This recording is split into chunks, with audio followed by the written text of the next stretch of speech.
Hi, I'm Kyle. And I'm Reggie. And this is the Biweekly Binge. The only show that won't poison the water hole.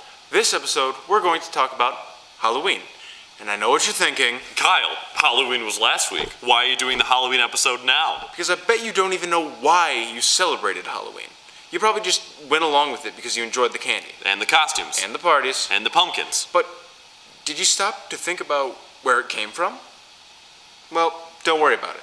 Because we stopped and we thought about it. So without further delay, let's hop in.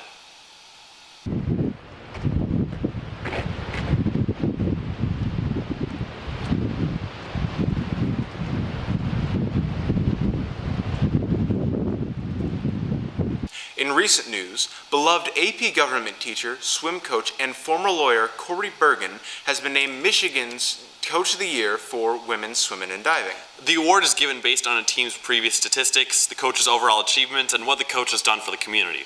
Bergen, in his 20 years coaching here, has led the team to 18 consecutive SEC titles, 1 state title, and has had 15 plus girls go on to swim at Division I colleges. His announcement comes after winning an amazing season where he had an academic all-state team and had 18 girls go on to be all-state or all-American for academics. We reached out to Bergen for an interview, but he responded with, "I like you guys, but I don't like talking about myself." To which we say, respect. And congrats on your fantastic win. In other news, the Washtenaw County Road Commission has proposed several new plans to ease the congestion of the three-way intersection at Baker and Shield. One of the proposed plans, and definitely the most talked about, is the idea of a roundabout instead of traffic flowing from Baker and a stop sign at Shield. And if you don't know how roundabouts work, well, you're the reason we're against this idea. A roundabout is supposed to allow people to enter the traffic flow with ease without having a stop sign. But here's the problem. According to this diagram Kyle made, the roundabout will only make a slight dent in the problem. These coins will represent cars.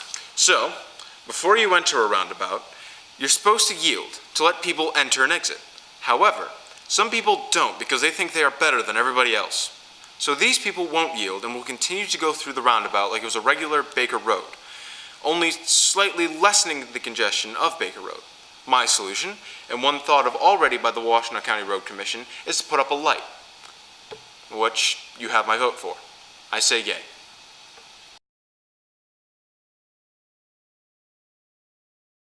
So now for this episode, we're talking about Halloween, and I'm almost certain nobody knows the real origin of this holiday. But that's okay, because we're here to teach you.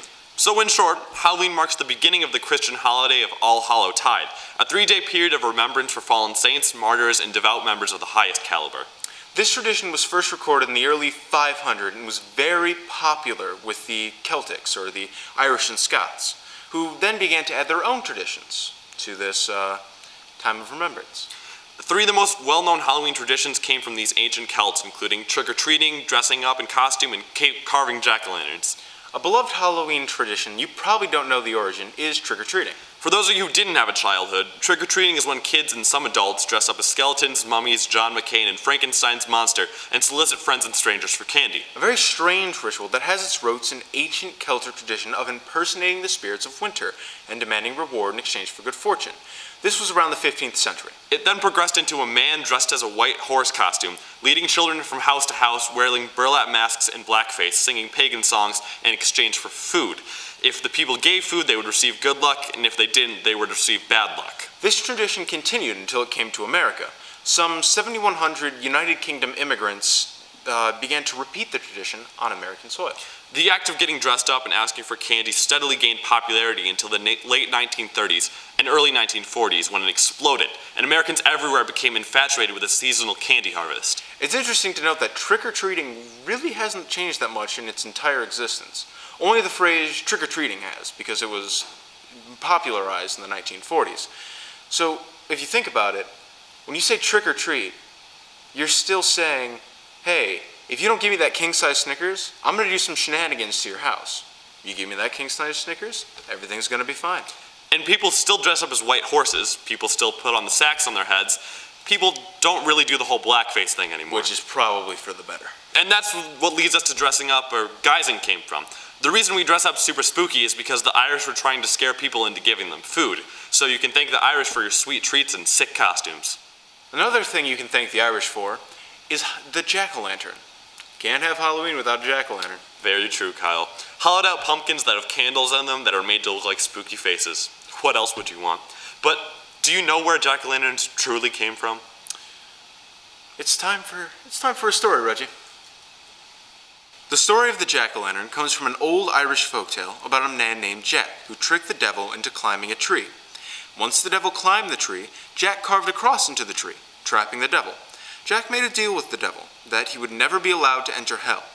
The devil agrees. So after a life of sin that outmatched that of even OJ, Jack is denied entrance into heaven. Keeping his end of the deal, the devil tells Jack he's not allowed to come into hell either, and whips a hot coal at him. Jack picks up the coal and a rutabaga, carves out the rutabaga, and puts the coal inside so he can light his way on the journey to find a place to spend eternity. So turnips, rutabagas, and other root vegetables were carved in Ireland and Scotland in remembrance of Jack scouring the earth for his eternal resting place. It wasn't until these people came over to America that the pumpkin was used. The pumpkin was adopted because it was a lot bigger and a lot easier to carve, and the tradition has remained pretty unchanged since then. This tradition has gone a long way from being a token of remembrance for finding an eternal happy place to carving political figures at a heightened skill level to win blue ribbons. That's a pretty big transition from the origin, and it begs the question, would the ceremonial pumpkin carving be as popular if we still use rutabagas?